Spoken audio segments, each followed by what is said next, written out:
பேசு தமிழா பேசு நேயர்களுக்கு வணக்கம். இன்று மீண்டும் ஒரு முறை அண்ணனுடன் உரையாடப் போகிறோம். வணக்கம். வணக்கம் நடராஜ். சார், மகாவிஷ்ணு விவகாரம் அடுத்தடுத்த கட்டங்கள் நோக்கி போய்க்கிட்டு இருக்கு. ஸோ அவர் ஜாமீன் முதல்ல அப்ளை பண்ணியிருந்தாரு. இப்போ அத வாபஸ் வாங்கிட்டு நானே வாதாட போறேன்னு சொல்லியிருக்காரு.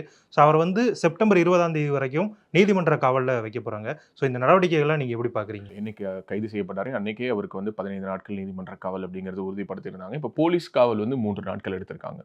ஸோ இந்த வழக்கினுடைய தன்மை என்ன அப்படிங்கிறது நம்ம ஏற்கனவே போன வீடியோவில் பேசியிருந்தோம். அந்த வீடியோடைய உணர்வு நம்ம என்ன அதில் எக்ஸ்பிரஸ் பண்ணியிருந்தோமோ அது நிறைய பேரோட அது அலைனா இருக்குங்கிறது அந்த வீடியோவுக்கு இருக்கக்கூடிய ரெஸ்பான்ஸ்லேயே நம்மளால் பார்க்க முடிஞ்சது. நான் ஏற்கனவே அந்த வீடியோவில் சொன்ன மாதிரி இந்த மகாவிஷ்ணுங்கிறவர் யாருன்னே நமக்கு தெரியாது. அஃப்கோர்ஸ் மகாவிஷ்ணுடைய இந்த கேஸ்க்கு பிறகு தான் நம்ம மகாவிஷ்ணு யாருன்னு எல்லாரும் மாதிரி நம்மளும் தெரிஞ்சுக்கிட்டோம்.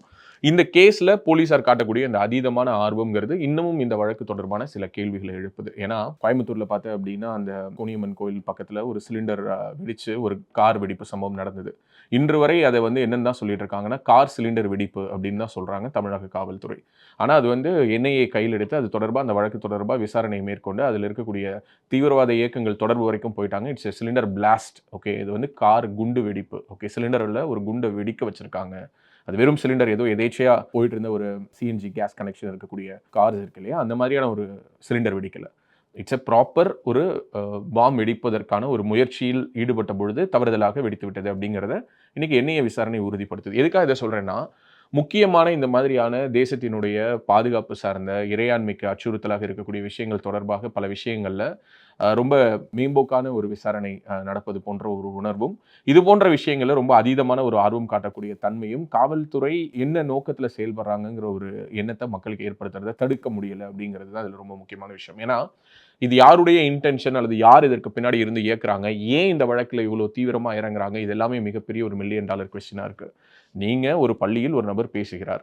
அவர் பேசிய பேச்சு மூட நம்பிக்கை விதைக்கக்கூடிய விதத்தில் இருந்தது. அது அரசு பள்ளிங்கிறதுனால நாங்கள் நடவடிக்கை எடுத்தோம். அவர் ஒரு மாற்றுத்திறனாளி ஆசிரியருடைய உணர்வை புண்படுத்துகிற வகையில் பேசினாரு. அதுக்காக இந்த நடவடிக்கைகள்லாம் எடுத்தோங்கிறது வரைக்கும் சரி.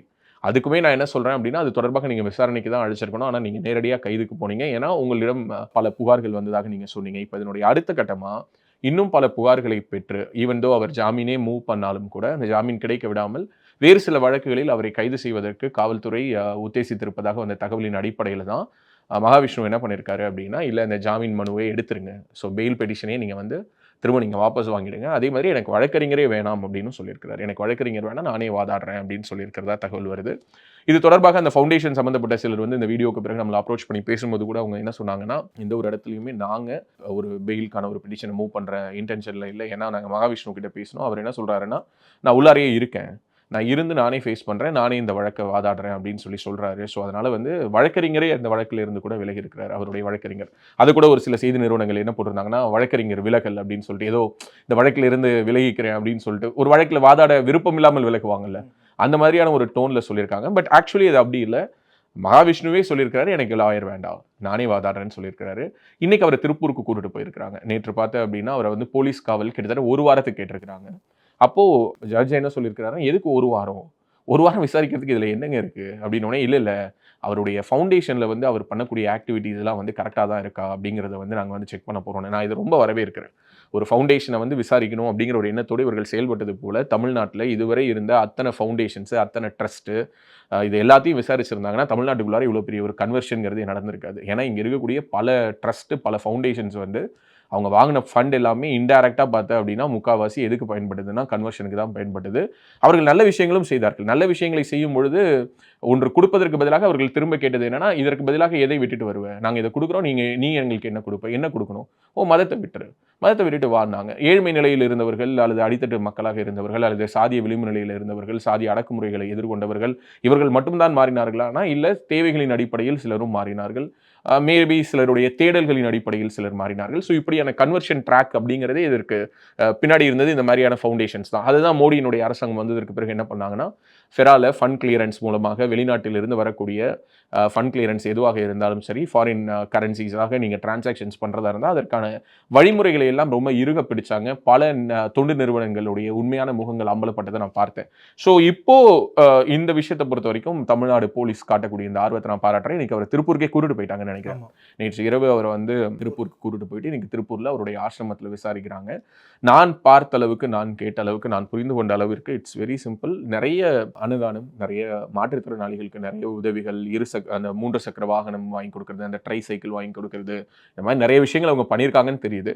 பட் பியாண்ட் திஸ் போலீஸார் நல்ல தாராளமாக விசாரணை நடத்தணும். எந்த ஒரு இடத்திலும் இந்த ஒட்டுமொத்த வழக்கில் மகாவிஷ்ணு வந்து இந்த விசாரணைக்கு ஒத்துழைக்க மாட்டேன்னோ அல்லது ஜாமீன் பொதுவாக இந்த மாதிரியான விஷயங்கள்ல கைதான உடனே என்ன பண்ணுவாங்கன்னா, அடுத்து இந்த வழக்கை எங்கள் மேலும் சில வழக்குகள் தொடுக்கக்கூடாது, அல்லது மேலும் சில வழக்குகளில் கைது பண்ணக்கூடாது, அல்லது என்னுடைய குருநாதரை இல்லை என்னுடைய தரப்பு நபரை வந்து நீங்க வந்து பொய் வழக்குகளில் ஜோடிக்க பார்க்குறீங்க. இந்த மாதிரியான விஷயங்கள் தான் நம்ம நிறைய பார்த்துருக்கோம். சவுக் சங்கரோட கேஸில் கூட பார்த்தீங்கன்னா அவங்க அம்மா ஹேபியஸ் கார்பஸ் போட்டாங்க. இவங்க அம்மா அந்த மாதிரி எந்த ஒரு மனுவும் போடலை. அவரும் அதே மாதிரி நான் வந்து எனக்கு ஜாமீன் கொடுங்கன்னு சொல்லி உச்சநீதிமன்றத்தை உயர்நீதிமன்றத்தை நாடெல்லாம் இல்லை, நானே வாதாடுறேன்னு சொல்லியிருக்கிறாரு. இது வரைக்குமே இந்த கேஸ் வந்து ஒரு ஹெல்தியான ஒரு ஸ்டேட்டஸில் இருக்கிறதா நான் பார்க்குறேன். ஆனால் தமிழ்நாடு அரசு, தமிழ்நாடு காவல்துறை ஒரு காழ்ப்புணர்ச்சியோடு செயல்படுறாங்கிறதுல எனக்கு துளி மாற்று கருத்து கூட கிடையாது. இந்த அளவுக்கு நீங்கள் ஒரு ஃபவுண்டேஷனை போயிட்டு சர்ச் பண்ணி பார்த்து அந்த ஃபவுண்டேஷனில் என்ன டிரான்சாக்ஷன்ஸ் நடந்திருக்கு, என்ன ஏதுன்னு பார்ப்பதில் நீங்கள் காட்டக்கூடிய ஆர்வத்தை நீங்கள் மற்ற வழக்குகளிலும் காட்ட வேண்டும் என்பதுதான் என்னுடைய வேண்டுகோள். 10 வயது சிறுமி சீரழிக்கப்பட்டது தொடர்பாக மாரிதாஸ் மட்டும்தான் பேசிட்டு இருக்கிறாரு, தொடர்ச்சியாக பேசிட்டு இருக்கிறாரு. அதுவும் அதே சிறுமி 2022 இதே போல பாலியல் துன்புறுத்தலுக்கு ஆளானதா அந்த வழக்கை விசாரிக்கக்கூடிய அந்த காவல் நிலையத்தினுடைய அந்த ஆய்வாளர் பேசுகிறார். ஏமா 2022 இப்படி தானமா நடந்துச்சு, அதுதானமா இப்போ நீ திரும்ப சொல்றேன்னு சொல்லும் பொழுது எனக்கு என்ன ஒரு எண்ண ஓட்டம் வருதுன்னா, 2022 அந்த குழந்தைக்கு இப்போ 10 வயசுனா அப்போ 8 வயசு, 8 வயசுல அந்த குழந்தைய சீரழிச்சவன் இன்னும் இந்த சமூகத்தில் உலாவிக்கிட்டு தான் இருக்கான். அவனை பத்தி நமக்கு தெரியல, தெரிஞ்சிருக்கணும் இல்லையா? ஏன்னா இந்த மாதிரியான கேசஸ் எல்லாம் ரொம்ப சென்சிட்டிவான கேசஸ். ஒரு சிறுமி பாலியல் வன்புணர்வுக்கு உள்ளாகி இருந்தால், அதுவும் 2 வருஷத்துக்கு முன்னாடி தான் திமுக அரசு வந்ததுக்கு பிறகுதான். அப்போ அந்த மாதிரியான ஒரு கேஸ் கேள்விப்பட்ட மாதிரி எனக்கு தெரியல.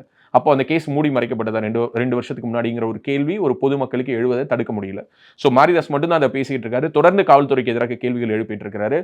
காவல்துறை அந்த வழக்கை சரியான கோணத்தில் எடுத்துட்டு போறாங்களாங்கிற ஒரு ஐயத்தை அவருடைய கேள்விகள், அவருடைய வீடியோக்கள் வழியா நம்மளாலையும் பெற முடியுது. Able to understand that something ஒரு கிரே ஏரியா அங்கே இருக்குது, அது வெளியில் வராமல் பார்த்துக்கிறாங்கன்னு. அது மட்டுமல்ல, தமிழ்நாடு முழுக்க பார்த்தா அப்படின்னா எத்தனையோ வழக்குகள் நான் ஏற்கனவே கடந்த வீடியோலேயே சொன்ன மாதிரி ஒரத்தநாட்டில் நடந்த பாலியல் கூட்டிய வன்புணர்வாக இருக்கட்டும், திருச்சியில் நடந்த இன்சிடென்ட்டாக இருக்கட்டும், தினசரி தமிழகம் முழுக்க இங்கு பாலியல் கொடுமைகளுக்கு உள்ளாகக்கூடிய பெண்களாக இருக்கட்டும், சிறுவர்களாக இருக்கட்டும், இது தொடர்பான விஷயங்களில் எத்தனை வழக்குகள் முறைப்படி பதிவு செய்யப்படுது அப்படிங்கிற ஒரு கேள்வி மக்களிடையே எழுந்திருக்குது. சட்டம் ஒழுங்கு சரியாக இருக்குது அப்படிங்கிறத 2 வகையாக செய்ய முடியும். ஒன்று, உண்மையாகவே சட்டம் ஒழுங்கை சரியாக நிலைநாட்டுவதன் மூலமாக, இன்னொன்று வெளியில் புகார்களே வராமல் பார்த்துக் கொள்வதன் மூலமாக இங்கே என்ன நடக்குதுங்கிற ஒரு கேள்வியை மக்கள் எழுப்ப தொடங்கியிருக்கிறாங்க. இதற்கு பதில் சொல்ல வேண்டிய ஒரு கடமை காவல்துறைக்கு இருப்பதாக நான் பார்க்கிறேன். அதே மாதிரியான ஒரு விஷயத்தை தான் இந்த இடத்துல நான் கோட் பண்ணணும்னு நினைக்கிறேன். Regarding with Mahavishnu, what ever the activities he has done, சட்டத்துக்கு உட்பட்டு அவர் என்ன செய்திருந்தாலும் அதில் ஒரு குற்றம் குறை கண்டு அவரை காழ்ப்புணர்ச்சியோடு நீங்கள் சிறைப்படுத்த முயன்றால் இன்னமும் நீங்கள் மகாவிஷ்ணுவை பெருசாக்கிக்கிட்டே தான் போறீங்க. ஓகே, நம்ம சேனலில் நம்ம பேசுகிற 2வது வீடியோ தமிழ்நாடு முழுக்க கிட்டத்தட்ட கடந்த 3 நாட்கள் அல்லது ஒரு வாரத்துக்குள்ளாக பார்த்தீங்கன்னா கிட்டத்தட்ட 10,000 15,000 கான்டென்ட் அவர் சம்பந்தமாக கிரியேட் ஆயிருக்கு. உலகம் முழுக்க இருக்கக்கூடிய பல லட்சக்கணக்கான தமிழர்கள் இன்னைக்கு அவரை பற்றி வாட்ச் பண்ணுறாங்க. கூகுளில் இன்னைக்கு சர்ச் வேர்டில் போய் நீ MAHN டைப் பண்ணினாலே பக்கத்தில் விஷ்ணுன்னு சேர்ந்து வரக்கூடிய அளவுக்கு இன்னைக்கு SEOவில் அவருடைய பேர் சர்ச் இன்ஜின்ஸ் எல்லாம் ஆப்டிமைஸ் பண்ணி அவரோட பேரை முன்னாடி கொண்டு வந்து நிறுத்தக்கூடிய அளவுக்கு திருப்பூரில் ஒரு அவினாசி பக்கத்தில் ஒரு குளத்துப்பாளையம்ங்கிற ஒரு கிராமத்தில் இருந்த ஒரு ஃபவுண்டேஷனை ஒரு சின்ன சர்க்கிளுக்கு மட்டும் தெரிந்து கொண்டிருந்த பரம்பொருள் யோகம்ங்கிற ஒரு கான்செப்டை இன்னைக்கு உலகம் முழுக்க கொண்டு போய் சேர்த்திருக்கீங்க. ஒன்ஸ் ஹி கம் அவுட், அவருடைய விஸ்வரூபம் என்னவாக வேண்டுமானாலும் இருக்கலாம். அல்லது நீங்கள் எல்லோரும் சொல்வது போல அவரிடம் முறையற்ற ஒரு பண பரிவர்த்தனை நடந்திருக்குது, அல்லது அவர் மேலே வந்து ஸ்கேண்டல்ஸ் இருக்கு, புகார்கள் இருக்கு அப்படின்னா அது தொடர்பான நடவடிக்கை எடுங்க. But B transparent. 2 கேள்வி வருது. அப்படின்னா இந்த இஷ்யூ ரைஸ் ஆகல அப்படின்னா இந்த மகாவிஷ்ணு இப்படியே இருந்திருப்பாரு அப்படின்னா இங்க இருக்கக்கூடிய காவல்துறை அல்லது இங்க இருக்கக்கூடிய சட்டம் என்ன செய்து கொண்டிருக்கிறது, அல்லது இதுதான் அதற்கான ஒட்டுமொத்த தொடக்க புள்ளி, இதுக்கு பிறகுதான் நாங்கள் எல்லாத்தையும் தோண்டு கண்டுபிடிப்போம் அப்படிங்கிறதா உங்களோட கான்செப்ட்னா, இதே மகாவிஷ்ணு கல்வித்துறை அமைச்சரை போய் பார்த்து மனு கொடுத்த பொழுது, சுகாதாரத்துறை அமைச்சரை போய் பார்த்து மனு கொடுத்த போது, பாடநூல் கழக தலைவரை பார்த்து மனு கொடுத்த பொழுது, இவரை எல்லா ஸ்கூல்லையும் பேச வைங்கன்னு சொல்லி முதன்மை கல்வி அலுவலரை சர்டிஃபை பண்ணும்போது அவங்களுக்குலாம் இதெல்லாம் தெரியலையா? அப்போ அவங்கெல்லாம் இந்த மாதிரி தெரியாமல் யார் வேணாலும் வந்து அவங்கள்ட்ட மனு கொடுத்தாங்கன்னா அவங்கள சர்டிஃபை பண்ணி அவங்கள ஸ்கூலில் பேச வச்சிருவாங்களா?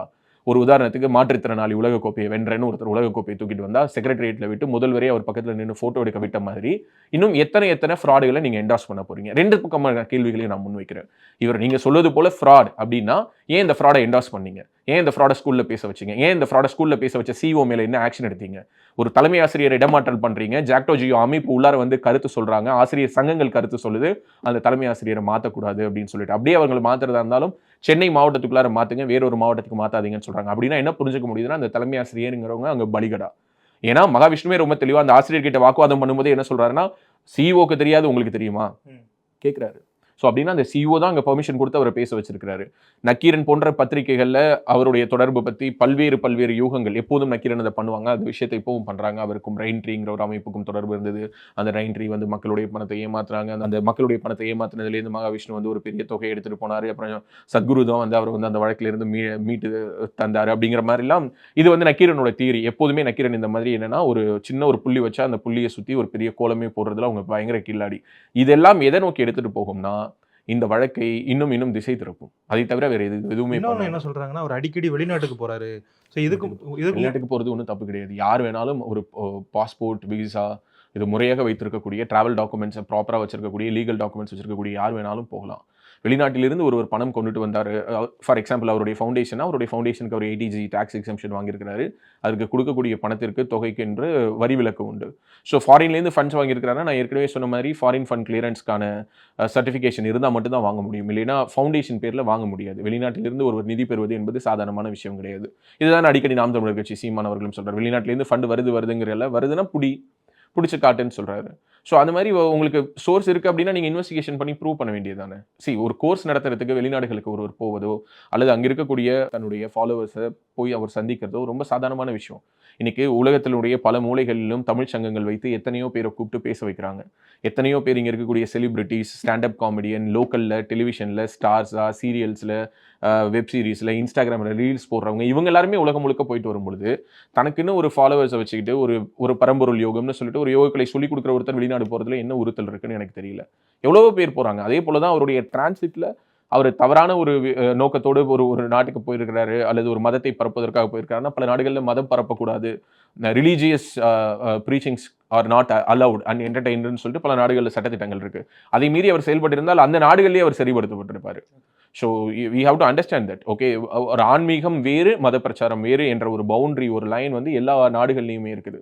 ஆன்மீகத்தையும் மத பிரச்சாரத்தையும் அல்லது யோகக்கலையும் மத பிரச்சாரத்தையும் அவர்கள் போட்டு குழப்பிக்கிறது கிடையாது. இப்போ சத்குருவை கூட நிறைய பேர் என்ன சொல்லுவாங்கன்னா, அவர் வந்து மத பிரச்சாரம் பண்றாரு. அவர் எங்கேயுமே மத பிரச்சாரம் பண்றது கிடையாது. எந்த ஒரு இடத்திலும் அவருடைய ஆசிரமத்துக்குள்ளார மத அடையாளங்கள் கிடையாது. அங்க மந்திர உச்சாடனங்கள் கிடையாது. எந்த ஒரு இதுலையும் போயிட்டு நீ பார்த்த அப்படின்னா அந்த ஒரு ஹிந்து மதத்தினுடைய ஒரு கல்ச்சர் அல்லது பிலீஃப்ல இருக்கக்கூடிய அந்த சிம்பிள்ஸ் அண்ட் அந்த மாதிரியான விஷயங்களை அவர் பேட்டர்னைஸ் பண்றது கிடையாது. அங்கு அவர்கள் தனி ஒரு மார்க்கத்தை அவர் உருவாக்குகிறார். ஸோ அது வந்து எந்த ஒரு மதத்திற்கும் அப்பாற்பட்ட ஒரு தர்மம். ஓகே, அதை அவர் ஒரு வழிபாட்டு முறையாக அவர் உருவாக்கி அதை அவர் பிரதிஷ்டை பண்ணி தியானலிங்கம், லிங்க பைரவின்னு ஒன்று கொண்டு வந்திருக்காரு. சிமிலர் டு தட் ஒவ்வொரு ஆசிரமத்திலையும் ஒவ்வொரு விதமான கல்ச்சர், ஒவ்வொரு விதமான சிஸ்டம், ஒவ்வொரு விதமான ப்ராக்டிசஸ் இருக்கு. ஒரு உதாரணத்துக்கு இப்போ ஆதிபராசக்தி கோவில் எடுத்துக்கிட்டேன் அப்படின்னா அங்க வந்து பெண்கள் வந்து மாதவிடாய் காலங்கள்லையும் தே கேன் கோ. மற்ற கோவில்களில் பெண்கள் வந்து மாதவிடாய்னா போகக்கூடாது அப்படின்னு சொல்லுவாங்க இல்லையா, அங்க அப்படி கிடையாது. They can go. பெண்களை அபிஷேகம் பண்ண முடியும், தங்களுடைய கைகளாலேயே அபிஷேகம் பண்றது அப்படிங்கிறது இன்னைக்கு ஒரு சில கல்ச்சரா இருக்கு. இது வந்து ஆக்சுவலி பார்த்தீங்கன்னா இங்க இருந்த ஒரு விஷயம் தான். இன்னைக்கும் நீ காசிக்கு போன அப்படின்னா காசி விஸ்வநாதர் கோவில்ல நீயே உன் கையால வந்து அங்க இருக்கக்கூடிய காசி விஸ்வநாதருக்கு நீ அபிஷேகம் பண்ணலாம். ஸோ இது எல்லாமே இருந்தது தான். அங்கங்க மாறி வெவ்வேறு விதமான ரூபங்கள் எடுத்து வெவ்வேறு விதமான ஐடியாஸ் அண்ட் வெவ்வேறு விதமான டெஃபினேஷன்ஸ்ல இருக்குதே தவிர மற்றபடி இதுல ஒன்றும் புதுசா எதுவும் இல்லை. ஸோ மகாவிஷ்ணுடைய கேஸை பொறுத்த வரைக்கும் மகாவிஷ்ணு தானே வாதாடுகிறேன் என்று சொன்னதும், அதே போல தன்னுடைய முழு ஒத்துழைப்பையும் விசாரணைக்கு கொடுப்பதும், தான் போட்டிருந்த அந்த ஜாமீன் பெட்டிஷனை வாபஸ் வாங்கினதும் ஒரு குட் சைன். பேசிக்கலி அவர் இந்த கிரவுண்டை புரிஞ்சிருக்கிறாருன்னு எனக்கு தோணுது. Of course he knows how to market himself. அதனால தான் வந்து இவ்வளோ ஒரு சின்ன ஷார்ட் ஸ்பேன் ஆஃப் டைமுக்குள்ளார இவ்வளோ பேருடைய கண்களுக்கு அவர் உறுத்தலாக மாறி இருக்கிறாரு. ஸோ இந்த இடத்துலையும் அவர் ஸ்கோர் பண்ணுறதா தான் நான் பார்க்குறேன். ஏன்னா அவர் ரொம்ப தெளிவாக டிசைட் பண்ணுறாரு, எனக்கு வக்கீலே வேணாம், நானே வாதாடுறேன். ஸோ அது இன்னைக்கு ஒரு பெரிய ஸ்டேட்மெண்ட் ஆயிடுச்சு. ரெண்டாவது, எனக்கு ஜாமீனும் வேணாம், ஜாமீன் பெட்டிஷனையும் வாபஸ் வாங்குறேன். ஓகே, அடுத்தது என்ன? வாங்க என்னோட ஆசிரமத்துக்கு வரணுமா, என்னோட ஃபவுண்டேஷனுக்கு வரணுமா, வாங்க அங்கேயும் நான் வந்து விசாரணைக்கு ஒத்துழைக்கிறேன். He is open. இது இன்னும் மகாவிஷ்ணுவை பற்றின ஒரு வேலிடேஷனை, மகாவிஷ்ணுவை பற்றின ஒரு கிரெடிபிலிட்டியை இன்னும் இது கூட்ட தான் செய்யுமே தவிர இதனால எந்த ஒரு விதத்திலும் மகாவிஷ்ணுடைய ஒரு பிரபலமோ அல்லது அவருடைய ஒரு ரீச்சோ இது வந்து குறைக்க போகிற விஷயம் கிடையாது. அது தெரிஞ்சு தான் அவர் பண்ணுறதா பார்க்குறேன். இது தெரியாமல் காவல்துறை இப்படி செஞ்சுக்கிட்டே இருக்கிறது இன்னும் அவரை வந்து அவங்க வந்து பப்ளிசிட்டி பண்ணி அவர் பல கோடி ரூபாய் செலவு பண்ணால் கூட இந்த மாதிரியான ஒரு பப்ளிசிட்டி, ஒரு ப்ரொபகேண்டா, ஒரு ரீச் அவருக்கு கிடைச்சிருக்காது. ஸோ அந்த காவல்துறை அவருக்கு இலவசமாக இந்த திராவிட மாடல் அரசு செய்து கொடுப்பதாக நான் பார்க்குறேன். தமிழக அரசியலில் ஒரு மாற்றம் நிகழ போகிறதா நிறைய அரசியல் விமர்சகர்கள்லாம் கணிப்பு சொல்லிக்கிட்டு இருக்காங்க. விஜய் கட்சி ஆரம்பிச்சதா? இல்லை சார், விஜய் கட்சி ஆரம்பிச்சது ஒன்று இருக்கு. இன்னொன்று என்னன்னு பார்த்தீங்கன்னா, இப்போ விடுதலை சிறுத்தைகள் கட்சி வந்து அக்டோபர் 2ஆம் தேதி மது ஒழிப்பு மாநாடு அப்படிங்கிறது ஒன்று அறிவிச்சிருக்காங்க. ஸோ இந்த மாநாட்டுக்கு வந்து அவங்க வந்து அதிமுக கலைப்பு கொடுத்துருக்காங்க. அதாவது சாதியும் மதத்தையும் தூக்கி பிடிக்கிற கட்சிகளை தவிர யாருனாலும் எங்கள் கூட வந்து இந்த ஒழிப்பு மாநாட்டில் வந்து நீங்கள் கலந்துக்கலாம் அப்படின்னு சொல்லியிருக்காங்க. ஸோ இது வந்து தமிழக அரசியலில் வந்து ஒரு மிகப்பெரிய மாற்றத்தை ஏற்படுத்தும் அப்படின்னு சொல்லப்படுது. நீங்கள் இதை பற்றி எப்படி சார் நினைக்கிறீங்க? விடுதலை சிறுத்தைகளுடைய அந்த இன்டர்னலாக அவங்களுடைய டைனமிக்ஸ் இருக்குல்ல, அது ஓரளவுக்கு எனக்கு ஒரு புரிதல் உண்டு. ஈவன் தோ இன்னைக்கு அவங்க வந்து நம்ம கூட பெரிய டச்சில் இல்லைனாலும், அங்கே இருக்கக்கூடிய சில முக்கியமான 2ஆம் கட்ட தலைவர்கள் எல்லோருமே எனக்கு ரொம்ப நல்ல ஒரு தொடர்பில் இருப்பவர்கள் தான். பட் அரசியல் ரீதியாக நம்ம இன்னைக்கு எடுத்து இருக்கக்கூடிய இந்த பாஜக ஆதரவு நிலைப்பாடுங்கிறதுனால, அவங்க இன்னைக்கு நம்ம கூட ரொம்ப பெருசா இன்டராக்ஷன்ஸ்ல இல்லைனாலும், I know their mood. Okay. அவர்களுக்கு வெகு நாளாகவே திமுக கூட்டணியில் தொடர்வதில் பல சங்கடங்கள் இருக்கிறது.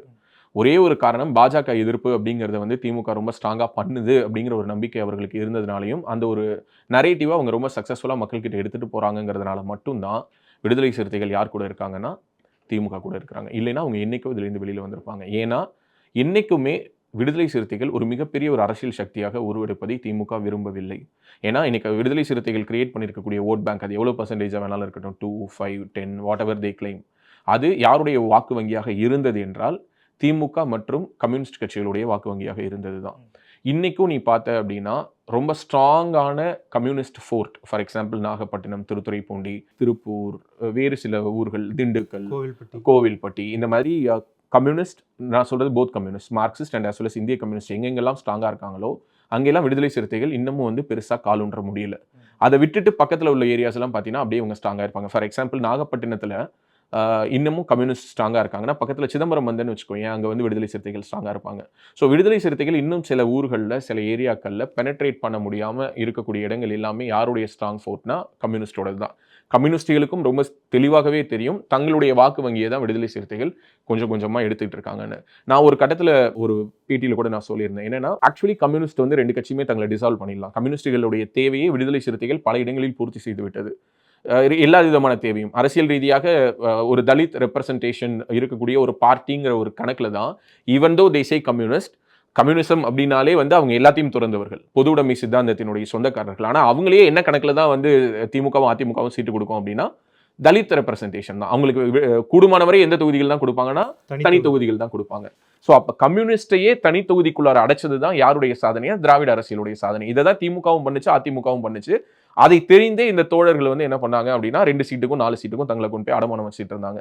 இதே வேலையை அடுத்தது யாரை பண்ண வச்சாங்க அப்படின்னா, விடுதலை சிறுத்தைகளை பண்ண வச்சாங்க. ஏன்னா விடுதலை சிறுத்தைகள் ஒரு தனியா ஒரு ஈக்குவல் ஷேர்ஸ் வாங்கி, நான் சொல்றது மினிமம் ஒரு 40 தொகுதி 50 தொகுதி வாங்கி போட்டியிடக்கூடிய அளவுக்கு வளர்ந்திருக்க வேண்டிய ஒரு கட்சி. ஆனா அந்த கட்சியை வளர்த்தெடுக்கிறதுல திருமாவளவன் அவர்களுக்கு நிறைய சிக்கல் இருந்தது.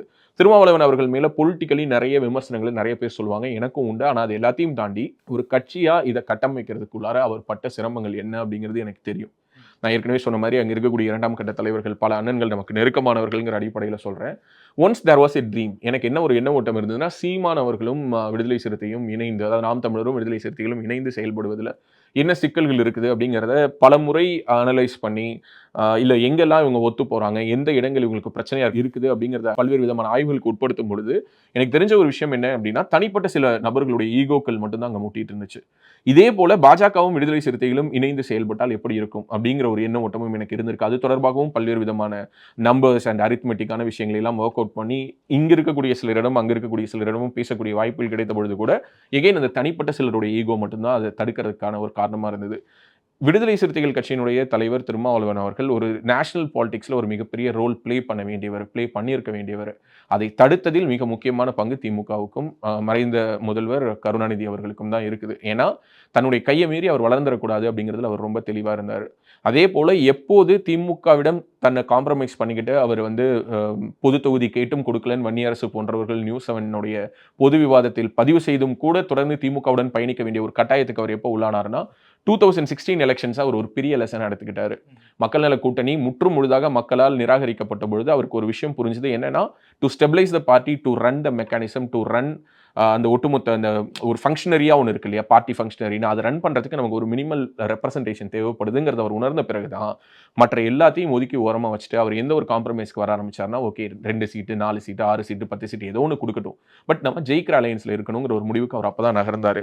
இப்போ 2026 எலெக்ஷன்ஸ்க்கு முன்னாடி நடக்கிற இந்த மது ஒழிப்பு மாநாட்டுக்கு அதிமுகவுக்கு அவர்கள் அழைப்பு விடுப்போம்னு சொன்னது ஒரு மிக முக்கியமான ஒரு பொலிட்டிக்கல் ஸ்டேட்மெண்ட். ஏன்னா தொடர்ச்சியாக திமுக தங்களை ரெஸ்ட்ரிக்ட் பண்றாங்க அப்படிங்கிற ஒரு எண்ண ஓட்டம் அவர்களுக்கு தொடர்ச்சியாக இருந்தது. 2 எம்பி சீட் கொடுக்கும்பொழுது கூட அது அவர் எப்படி அவர் ஈக்குவேட் பண்ணிக்கிட்டாருன்னா 2 எம்பினா 12 எம்எல்ஏ சீட்டு. ஸோ எங்களுக்கு அது ஒரு growth தான் அப்படின்னு. ஆனா அது அப்படி பார்க்கவே கூடாதுங்கிறது அவருக்கும் தெரியும். இருந்தும் அவர் அதை சொல்ல முடியாதுல்ல. ஆமா திமுக எங்களை வஞ்சிச்சிருச்சு அப்படின்னு அவர் சொல்ல முடியாதுல்ல. அப்போ பார்ட்டி கேடர்ஸ் ஒர்க் பண்ண மாட்டாங்கல்ல. ஸோ அதனால அவர் பல்வேறு விதமான சமாதானங்களை சொல்லிக்கொண்டு அவர் அந்த கூட்டணியை முன்னெடுத்து சென்றாலும், தொடர்ச்சியாக அதிமுக தரப்பிலிருந்து அவர்களிடம் டாக்ஸ் இனிஷியேட் பண்ணிக்கிட்டே தான் இருந்தாங்க. வாங்க, நாங்க உங்களுக்கான ரெகக்னிஷனை நாங்க குடுக்குறோம். ஏற்கனவே அவங்க இருந்திருக்காங்க. அதிமுகவோட கூட்டணியில் இருந்தவர்கள் தான் விடுதலை சிறுத்தைகள். ஜெயலலிதா அவர்கள் இருந்தபொழுது. அதனால அது ஒரு புது விஷயம் கிடையாது. உங்களை எப்படி ட்ரீட் பண்ணணும்னு நாங்க சொல்றோம் அப்படின்னு சொல்லி அவர்கள் தொடர்ச்சியாக எடுத்த முயற்சிகள், முன்னெடுப்புகள் ஓரளவு ஒத்து வந்திருக்கதா நான் பார்க்குறேன். இது ஒரு மிக முக்கியமான ஒரு பொலிட்டிக்கல் ஒரு மூவா இருக்கும். ஏன்னா குறிப்பா இப்போ அதிமுகவினுடைய பேஸ் பல ஊர்கள்ல வந்து பார்த்தேன் அப்படின்னா, ஈவன் தோ தென் மாவட்டங்கள்ல தொடர்ச்சியாக வீக்கா தான் இருக்காங்க. ஏன்னா தென் மாவட்டங்கள்ல பெருசா விடுதலை சிறுத்தைகளுக்கான பவர்ங்கிறதும், அல்லது அவங்களுடைய அமைப்பு ரீதியிலான ஒரு ஸ்ட்ரக்சுரல் ஸ்டெபிலைசேஷன்ங்கிறது இன்னமும் நடக்கல. அது வந்து இன்னமும் கொஞ்சம் வீக்கா தான் இருக்குதுங்கிறது அவங்களுக்கு தெரியும். ஆனால் வட மாவட்டங்கள்ல பாமகவும் இல்லாத ஒரு அணியாக இருக்கும் பொழுது அதிமுகவுடன் கைகோர்ப்பதில் விடுதலை சிறுத்தைகளுக்கு எந்த விதமான தயக்கமும் இல்ல. நான் ஏற்கனவே சொன்ன மாரி உள்ளார இருக்கக்கூடிய ஒரு குரூப். விடுதலை சிறுத்தைகளுக்குள்ளாரையே கிட்டத்தட்ட ஒரு 3 குரூப் இருக்காங்க. அதாவது எப்படின்னா, நம்ம தொடர்ந்து திமுகவோடு தான் இருக்கணும்னு சொல்லக்கூடிய ஒரு குரூப். திமுக வேணாம் நம்ம அதிமுகவோடு போலான்னு சொல்ற குரூப். ஏன் நம்ம பாஜகவை கூட கன்சிடர் பண்ணக்கூடாதுன்னு சொல்ற குரூப். 4வது குரூப் ரொம்ப டேஞ்சரஸான ஒரு குரூப். அந்த குரூப் என்னன்னா, நம்ம ஏன் மறுபடியும் மக்கள் நல கூட்டணி மாரி ஒண்ணு ஃபார்ம் பண்ணக்கூடாதுன்னு சொல்லி திருமாவளவன் அவர்களை மொத்தமா முடிச்சு விடலாம்னு நினைக்கிற ஒரு குரூப்னு இந்த மாரி ஒரு 4 குரூப் வந்து விடுதலை சிறுத்தைகளுக்குள்ளார இருக்குது. இதுல இந்த திமுகவோடு பேணி பாதுகாத்து இந்த உறவை அப்படியே மெயின்டைன் பண்ணணும்னு நினைக்கக்கூடிய குரூப்புக்கு நிறைய சகாயங்கள் கடந்த 3 ஆண்டுகள்ல கிடைச்சிருக்குது. அவங்க தொடர்ச்சியாக திருமாவளவன் அவர்களை ஒரு பிரஷர் பாலிடிக்ஸ்குள்ளார வைக்கிறாங்க. என்ன நினைக்கிறாங்கன்னா, திருமா அவர்களுடைய வளர்ச்சியே அவங்களுக்கு பெருசா அக்செப்டன்ஸ் இல்ல. அவங்க தொடர்ச்சியாக தங்களுடைய தலைவராகவே இருந்தாலும், அவரே ரொம்ப பெருசாயிட வேணாம்னு நினைக்கக்கூடிய ஒரு கூட்டம். இன்னும் சொல்லப்போனா அவங்க வந்து இதுவே போதும். நம்ம இத வச்சுட்டே இப்போதைக்கு மூவ் பண்ணுவோம். இந்த பாசிச பாஜக உள்ளார வந்துரும். இந்த மீட்டர்லயே சொல்லி அவர கன்வின்ஸ் பண்ற ஒரு குரூப். இந்த செகண்ட் குரூப் என்ன சொல்றாங்க அப்படின்னா, அதிமுகவோடு போலாம். அப்பதான் நமக்கு திமுகவுக்கு நம்ம கிட்ட ஒரு பார்கெனிங் பவர் வரும். நம்ம இங்கேயே இருக்கோம். இங்கேயே இருந்தா 2, 4, 6லயே தான் நிப்போம். அங்க போயிட்டு ஒரு 20க்கு போயிட்டு நம்ம அடுத்த எலக்ஷன்ஸ்க்கு அப்புறம் கூட மறுபடியும் அதிமுக சரியில்லைன்னு சொல்லிட்டு கூட இங்க வரலாம். அப்ப நம்ம என்ன கேட்கலாம்னா, நாங்க ஆல்ரெடி 20க்கு வந்துட்டோம். இனிமே எங்கள 2 நாள்ல நீங்க சுருக்க முடியாது. நாங்க 20ல இருக்கோம். வேணா நீங்க ஒரு 25 குடுங்க பேசுவோங்கிற ஒரு டாக்க 2026ல இல்லைனாலும் 31ல உருவாக்கணும்னா அதுக்கு நம்ம என்ன பண்ணி தான் ஆகணும்? இங்கேயே இருக்க முடியாது. ஒரு கம்பெனில வேலை பார்க்குறவங்க மாரி தான். இதே கம்பெனில வேலை பார்த்துட்டு இருந்தோம்னா இன்கிரிமென்ட் 10% தான் போடுவோம். ஆனா இன்னொரு கம்பெனிக்கு போயிட்டு நான் திரும்ப இங்க வரேன்னா, அங்க வாங்குன சிடிசி வச்சு தானே நம்ம இங்க நெகோஷியேட் பண்ணுவோம். சோ அப்படி ஒரு நெகோஷியேஷன் எடுக்கலாங்கிறாங்க. இந்த 3வது குரூப் இருக்காங்கல்ல, அவங்க என்ன சொல்றாங்கன்னா, பாஜக தேசிய அளவுல இங்க SC, ST reformation, SC, ST amendment கொண்டு வந்ததா இருக்கட்டும், பல மாநிலங்கள்ல அவங்க மிகவும் பிற்படுத்தப்பட்ட பட்டியல் சமூக மக்களை சேர்ந்த அந்த ஒரு பெரும் கூட்டத்திற்கு அவர்கள் கொடுக்கக்கூடிய பொலிட்டிக்கல் ரெப்ரசன்டேஷன் இந்த மாதிரியான விஷயங்கள்லாம் கன்சிடர் பண்ணி, why can't we take that stand? இதுல என்னங்க இருக்குது? திமுக மறைமுகமா உறவு வச்சுட்டு இருக்காங்க பாஜக கூட. நம்மளே அதை பார்க்கிறோம். நீங்க ராஜ்நாத் சிங் வரதை பார்க்கிறோம். இங்க இருக்கக்கூடிய சாஃப்ட் கார்னர்ஸ் அப்பப்ப டீல் பண்ணிக்கிறாங்க. 2G கேஸ் இன்னும் ட்ரையல் ஆரம்பிக்காம அப்படியே ஸ்பெஷல் கோர்ட்ல அப்படியே பெண்டிங்ல போட்டு வச்சிருக்காங்க. பல விஷயங்கள்ல ஒரு அண்டர்ஸ்டாண்டிங் இருக்கிற மாதிரி ஃபீல் பண்றோம் தலைவரே. அதனால நம்ம இவங்க மூலமா நம்ம டீல் பண்றதை விட நம்மளே பங்காளி டு நாட்டாம, நாட்டாம டு பங்காளிங்கிற மாதிரி நம்மளே ஸ்ட்ரெயிட்டா மத்தியில ஒரு உறவை இணக்கமா எடுத்துட்டு போவோமே. எக்ஸாக்ட்லி. நிறைய உதாரணங்கள் இருக்காங்க. சோ அது போல ஏன் நம்ம செய்யக்கூடாது? உங்களுக்கு ஒரு நேஷனல் ரோல் இன்னைக்கு திருமாவளவன் அவர்கள் சம்மதித்தால் அவருக்கு மத்திய அமைச்சரவையில் இடம் இருக்குது. சோ செய்வோம் அப்படின்னு சொல்லிட்டு இங்க ஒரு கூட்டம் கன்வின்ஸ் பண்ணாங்க. 4வது அந்த தனியா நிப்போம்னு சொல்ற கூட்டணி என்ன மாதிரினா, தனியா நிப்போம் அல்லது சீமான் மாதிரியான ஒரு அலையன்ஸ் கூட போவோம். விஜய் கூட போவோம். விஜய் கூட போவோம். ஆனா அதிமுக வேண்டாம். இப்படியான ஒரு எண்ண ஓட்டமும் அவருக்கு இருக்குது. பட் இது எந்த அளவுக்கு அவருக்கு சப்போர்ட் பண்ணும் அப்படிங்கிறதுல அவருக்கு சில தயக்கங்கள் இருக்கு. ஒரு உதாரணத்துக்கு ஏற்கனவே 2016ல விஜயகாந்த வந்து எங்களுடைய முதல்வர் வேட்பாளர்னு அவர் முன்னிறுத்தி ஒரு தோல்வியை பார்த்தவர். மறுபடியும் விஜய் ஒரு வேட்பாளர்னு முன்னிறுத்திட்டா தன்னோட கிரெடிபிலிட்டி அடி வாங்குமோ? என்னைக்கு திருமாவளவன் அவர்கள் நான் தான் முதல்வர் வேட்பாளர்னு என்னைக்கு சொல்லுவாரு? அல்லது விஜயகாந்த் ஏன் அன்னைக்கு திருமாவளவனை சொல்லியிருக்க கூடாது? ஏன் விஜய் வராருல, விஜய் ஏன் திருமாவளவனை சொல்லக்கூடாது? இப்ப சீமான் வராருல, சீமான் ஏன் திருமாவளவனை சொல்லக்கூடாது? இப்படியான ஒரு விஷயம் இருக்கு. ஆனா இந்த 3 பேரில் நான் சொன்னேன் இல்லையா, அந்த 3 ஆப்ஷன்ல திமுக, அதிமுக, பாஜகல இதில் பாஜகவால் சொல்ல முடியும். பாஜகவால் என்ன சொல்ல முடியும்? திருமாவளவன் எங்களுடைய முதல்வர் வேட்பாளர்னு கூட சொல்ல முடியும். பாஜக உண்மையாகவே தமிழ்நாட்டுக்குள்ளார ஒரு பெரிய ஒரு பொலிட்டிக்கலா ஒரு பெரிய மூவ ஒரு ஷாக்கா எல்லோரும் என்னடா அப்படின்னு சொல்லிட்டு இதுல மேபி சில பொலிட்டிக்கலி பிஜேபியோட கோர் சப்போர்ட்டர்ஸ் கொஞ்சம் அஃபெண்ட் கூட ஆவாங்க. பட் எண்ட் ஆஃப் தி டே அவங்க ஓட்டு போட்டுருவாங்க அப்படிங்கிற ஒரு நம்பிக்கையில பாஜக இந்த மாதிரியான முடிவுகளை பல ஊர்கள் எடுத்திருக்காங்க. ஓகே, எதிரியாக இருந்தவர்களை திடீர்னு நண்பனாக்கி அவனையே கொண்டு போய் தேர்தல் களத்தில் நிறுத்தி முதல் நாள் வரைக்கும் அந்த கட்சிக்காரன் இவங்க மண்டையெல்லாம் உடைச்சிருப்பான். இருந்தாலும் அவனுக்கு ஓட்டு போடணும்னே வேற வழி இல்லாம தாமரை சொந்தங்கள் போய் ஓட்டு போட்ட வரலாறு எல்லா மாநிலங்களிலும் உண்டு. அதே விஷயத்தை கூட இங்கேயும் கூட இம்ப்ளிமெண்ட் பண்ணலாம். இவ்வளோ ஆப்ஷன்ஸ் இருக்கு. ஸோ இந்த ஆப்ஷன்ஸ்க்கான டோர்ஸ் ரொம்ப இறுக்கமா மூடி வச்சிருந்தவர் இந்த கூட்டணி இன்டாக்டா இருக்குன்னு காட்டணும், இதுல ஒரு சின்ன ஒரு ஷேக் இருக்குன்னு காட்டிடக்கூடாதுங்கிற காரணத்துக்காகவே பல்வேறு விதமான காம்ப்ரமைசஸை பண்ணி கொண்டிருந்த திருமாவளவன் அவர்கள் இன்று வெளிப்படையாக ஓப்பனா வெளியில வந்தவர் என்ன பண்ணலாம்னு நினைக்கிறாருன்னா, இல்ல என்னோட பார்கெனிங் பவரை நான் காட்டணும்னு நினைக்கிறாரு. So he is open for that. நிச்சயமாக இந்த மாநாட்டில் முறையாக அழைப்பு விடுக்கப்பட்டால் அஇஅதிமுக பங்கேற்கும். அஇஅதிமுக பங்கேற்கணும். பங்கேற்றால் இது தமிழக அரசியல் ஒரு மிகப்பெரிய மாற்றமாக இருக்கும். ஏற்கனவே திமுகவில் அது தொடர்பான கேள்விகள் கேட்கும்பொழுது வரக்கூடிய ரெஸ்பான்சஸ்ல எல்லாத்துலேயுமே ஒரு வெறுப்பு இருக்கிறத நம்ம பார்க்குறோம். ரெண்டாவது, திமுகக்குள்ளாரையுமே ஒரு இந்த நான் இப்போ சொன்னது ஒரு 3-4 பிரிவுகள் மாதிரி சாதி ரீதியாக விடுதலை சிறுத்தைகள் நமக்கு ஒரு பலமா பலவீனமாங்கிற ஒரு டிஸ்கஷன்ல இன்னும் தங்களுக்கு ஒரு கிளாரிட்டி வராம, இல்லைங்க அவங்க வேணாங்க அப்படின்னு சொல்லக்கூடிய சாதிய திராவிட மாடல் அமைச்சர்கள், சாதிய திராவிட மாடல் எம்எல்ஏக்கள் உள்ளார இருக்கிறாங்க. அவங்க எல்லாரும் என்ன சொல்றாங்கன்னா, வேணாங்க விட்டா போனா போட்டுங்க பார்த்துக்கலாம். அவங்க இல்லைன்னா நம்ம உடனே தோத்துருவோமா? அவங்க இல்லாம நம்ம மக்கள் நல கூட்டணியில் எல்லாரையும் தூக்கி போட்டு நம்ம இது பண்ணலையா, அது பண்ணலையா, இது பண்ணலையா அப்படிங்கிற மாதிரி சில கால்குலேஷன்ஸை முன் வைக்கிறாங்க. ஸோ திரும்ப உண்மையாகவே இதை டெஸ்ட் பண்ணி பார்க்கணும்னு நினைக்கிறாரு. தன்னுடைய நெகோசியேஷன் என்ன, தன்னுடைய பவர் என்ன, ஒரு மிகப்பெரிய மாநாடு நடத்தணும் தேர்தலுக்கு முன்னாடி. அவ்வளோ பெரிய மாநாடு நடத்தி 2 சீட்டு தானா? அப்போ நம்மளை வந்து தொடர்ந்து இவங்க அண்டர் எஸ்டிமேட் பண்றாங்களோங்கிற ஒரு எண்ண ஓட்டம் இருக்கு. ஸோ 2026க்கான எலெக்ஷன் கிரவுண்ட்ஸ் வந்து ரொம்ப ஒரு ஆக்டிவான ஒரு கிரவுண்டா மாறுறதுக்கான ஒரு முதல் புள்ளியாக கூட இந்த மாநாடு இருக்கலாம் அப்படிங்கிறது தான் என்னோட கருத்து. இந்த மாதிரி இவங்களுக்கு குழந்தை அப்படின்ற ஒரு விஷயத்துல பிரச்சனை வரும் முன்னாடியே தெரியும் பொழுது அப்ப அந்த 2 ஜாதகங்களை பொருத்தி என்ன பயன்? கட்டாயம் அதுக்கு தான் நம்ம பொருத்தம் பார்க்கிறோம். 5ஆம் இடத்தை கட்டாயமா ஆய்வு செய்யணும். இந்த மாதிரி ஆன்மீகம் மற்றும் ஜோதிடம் சார்ந்த இன்னும் பல வீடியோக்கள் பார்க்கணுமா? மறக்காம திருவருள் டிவிக்கு சப்ஸ்கிரைப் பண்ணுங்க. திருவருள் டிவியுடைய சேனல் லிங்க் இந்த வீடியோடைய டிஸ்கிரிப்ஷன்ல இருக்கு. உலக தமிழ் சொந்தங்களுக்கு வணக்கம். நான் ராஜவேல் நாகராஜன். பேசு தமிழா பேசு வலையொலியுடைய வளர்ச்சிக்கு நீங்களும் உறுதுணையாக இருக்கணும்னு நினச்சிங்கன்னா இந்த வீடியோடைய டிஸ்கிரிப்ஷனில் இருக்கக்கூடிய ரேசர் பே லிங்கை கிளிக் பண்ணுங்கள். அந்த லிங்க்கில் போயிட்டு உங்களுக்கு விருப்பமான தொகையை பேசு தமிழா பேசுவனுடைய வளர்ச்சிக்கு உங்களுடைய பங்களிப்பாக நீங்கள் கொடுக்கலாம். நன்றி, வணக்கம்.